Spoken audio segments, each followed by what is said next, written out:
So can you give me an idea of some of the impacts COVID has had on Georgia Pacific regarding mental health issues? No, and certainly COVID has had a tremendous impact on GP, just like the rest of the world, really.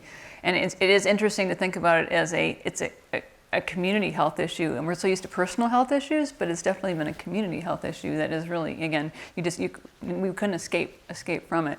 And just from a numbers perspective, it's kind of interesting to look at what we've learned. So just since COVID started, we've had 17,800 incidents where employees had to be away from work because of COVID.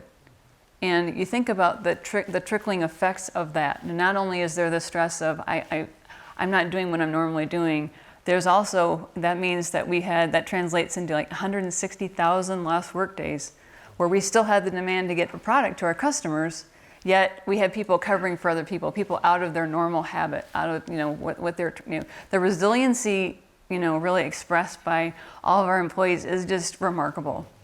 And I'm still just stunned by how well people were able to shift. But as they did that shift, right, that's stress. That is something that's always in the back of your mind, wondering, what's going on with my family? Am I gonna get COVID? What's gonna happen if I get COVID? All those unknowns, and knowing that is just in the background, constantly is just, I think it was a really, really significant impact on us. And again, if you start the workday, we're used to starting workday with challenges, but if you're starting the workday with that kind of background stress, it's been really significant, and I think we can't pinpoint it, but we do think that impacted our overall safety performance in the last year. I think a lot of us don't even know the stress we're under. I mean, I told this story, and once I said it, a couple other people said, yeah, same thing with me.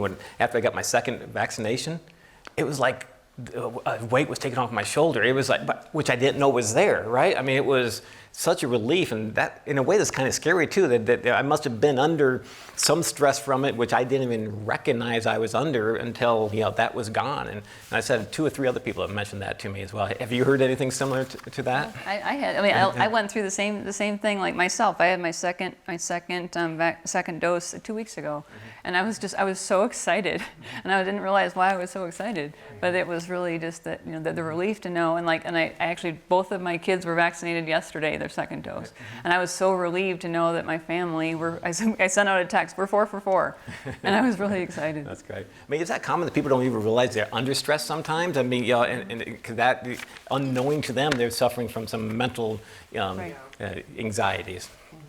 Absolutely. I think, one of the biggest challenges and related to what David shared about stigma is that some depression in life is normal. Some anxiety is normal. If a child's pet dies, they're supposed to feel sad. We're supposed to feel sad and depressed during our process of grief.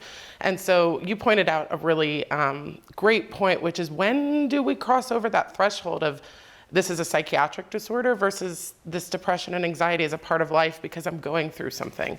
And so it's really hard for people to articulate that line, and that's what professionals can help you do.